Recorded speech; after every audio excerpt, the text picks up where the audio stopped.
আমি আজি কুলহাটী গাঁও উন্নয়ন মহিলা কমিটিৰ তৰফৰ পৰা আমাৰ গাঁৱৰে মিলনপুৰ চুবুৰীৰ ৰজত দাসৰ ঘৰলৈ আহিছোঁ। তেখেতৰ ঘৰত হঠাতে সিদিনা এটি অঘটন ঘটি গ'ল। আমি আগতেও তেখেতৰ খবৰ ল'বলৈ আহিছিলোঁ আৰু আজিও আহিছোঁ এইকাৰণে যে মই মহিলা সমিতিৰ উপসভানেত্ৰী, সিদিনা সভানেত্ৰী বাইদেউ আহিছিল, আজি মই আহিলোঁ। এয়া আমাৰ সদস্যবৃন্দ আহিছে লগত। গতিকে আমি আটাই আমাৰে খুব দুখ লাগিছে, যিহেতু ৰীণা আমাৰ সদস্যাই আছিল আৰু তেখেতসকলৰ পৰিয়াল ৩-৪জনীয়া পৰিয়াল, এটা খুব বেয়া লগা অৱস্থা। আজি তেখেতসকলৰ পিন্ধিবলৈ কাপোৰ নাই, গাত এখন ল'বলৈ গামোচা নাই, এটা গেঞ্জিও নাছিল। সেনেকুৱা অৱস্থাত তেখেতসকলে মানে আমাৰ আগত থিয় হৈছিল। কিন্তু আমি আহি দিনা তেখেতসকলক কিবা কিবি অলপ কাপোৰ কানি দিলোঁ। গতিকে আজি কাপোৰ কানি পিন্ধি আমাৰ আগত ওলাইছে। আমাৰ খুব বেয়া লাগিল সিদিনা ঘটনাটো গম পাই, আৰু সেইকাৰণে আজিও আমি আহিছোঁ তেখেতসকলৈ। আৰু মই এটি ভিডিঅ' কৰি তেখেতসকলে ভিডিঅ' বনাই মই পঠাইছিলোঁ। মোৰ ভিডিঅ'টো চাই নলবাৰীৰ জ্যেষ্ঠ সাংবাদিক, তেখেত শিক্ষকো হয়, জিতেন শৰ্মা। আচলতে জিতেন শৰ্মা খুব মৰমীয়াল, দুখীয়াৰ প্ৰতি সহানুভূতিশীল ব্যক্তি। গতিকে তেখেতে তাৰমানে এখেতসকলৰ কথাটো মোৰ ভিডিঅ'ৰ জৰিয়তে গম পায়। সাংবাদিকে মোৰ ১,০০০ টকা এখেতক দিবলৈ মোৰ হাতত দিছে। গতিকে মই আজি এখেতসকলক এই ১,০০০ টকাটো দিলোঁ। এয়া সাংবাদিকে দিয়া টকা আপোনালোকক দিলোঁ। আচলতে সাংবাদিকজন মোৰ ভনী জোৱাই হয়, মোৰ ভণ্টিক বিয়া কৰাইছিলে ভনী জোৱাই। গতিকে তেখেতে গম পাই কথাটো বেয়া লাগি তেখেতে ১,০০০ টকা আপোনালোকক দিব দিলে, মই দিলোঁ। আৰু এয়া মোৰ সদস্যবৃন্দ আছে আমাৰ মহিলা সমিতিৰ। গতিকে সদস্যসকলে কিবা কিবি আজি অলপ সহায়ৰ হাত আগবঢ়াবলৈ আহিছে, তেখেতসকলক কিবা কিবি অলপ দিব।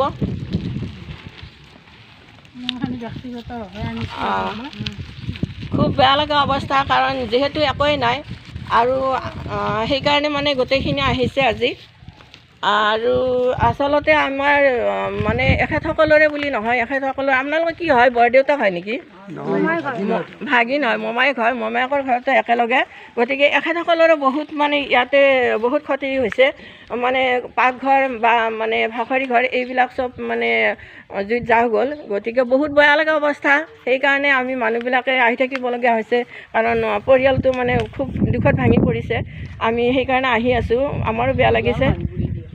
সেইটো দুই ঘৰৰে, কিন্তু এখেতসকলৰ অলপ বেছি অনিষ্ট হৈছে, কিন্তু তেখেতসকলৰো কিবা কিবি গ'ল। বহুত বেয়া লগা কথা আৰু বহুত বেয়া লাগিল। মানে আজিও আপোনালোকক ভিডিঅ'টো দেখুৱালোঁ এইকাৰণে, যদি আপোনালোকৰ কোনোবা সদস্য ব্যক্তি আছে, যদি আপোনালোকৰ মৰম দয়া আছে, আপোনালোকৰ সহানুভূতি আছে, যদি আপোনালোকে এই ঘৰ মানুহক কিবা অলপ সাহাৰ্য দিব বিচাৰে, তেতিয়াহ'লে আপোনালোকে দিব পাৰে। মই আপোনালোকক অনুৰোধ কৰিলোঁ। আজি যে ৰীণা তোমালোকক এই নলবাৰীৰ পৰা হ'লেও সাংবাদিকজনে সহায় কৰিলে, তেখেত আচলতে দুখীয়াৰ প্ৰতি সহানুভূতিশীল ব্যক্তি। গতিকে তোমালোকে কি ক'ব বিচাৰিবা তেখেতক? তেখেতৰ এইখিনি সহায়ৰ বাবে বহুত বহুত ধন্যবাদ জনাইছোঁ, কাৰণ আমি বৰ্তমান নিসহায়। তেওঁলোকে সহায় কৰাৰ বাবে আমি বহুতখিনি ধন্যবাদ।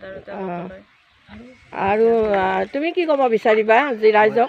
যিখিনি ৰাইজে মোক সহায় সহযোগ আগবঢ়াইছে দুখীয়াৰ কাৰণে, যিটো মানুহৰ দয়া আৰু মৰমৰ, হয় সঁচাকৈ মই আচলতে উপাৰ্জন বুলিবলৈ এওঁৰ একোৱেই নাই, মাত্ৰ সাধাৰণ খেতি অকণমান কৰি পেলাই জীৱন নিৰ্বাহ কৰি আছে। গতিকে তেনেস্থলত এনেকুৱা ঘটনা এটাত গোটেইবিলাক মানুহে মৰ্মাহত হৈছে, হয়নে? আমাৰো বেয়া লাগিছে। তোমালোকে কি কোৱা? ৰাইজক কি ক'বা?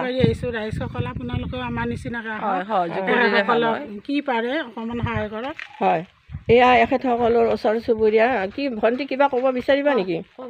যিখিনি ৰাইজে মানে তেখেতসকলক সহায় কৰিছে, তেখেতসকলক অশেষ ধন্যবাদ। আমাৰ এই ভিডিঅ'টোৰ জৰিয়তে আৰু যদি কোনোবা সহায় কৰিব বিচাৰে তেখেতসকলক আগবাঢ়ি আহক, মই এইখিনি অনুৰোধ কৰিছোঁ।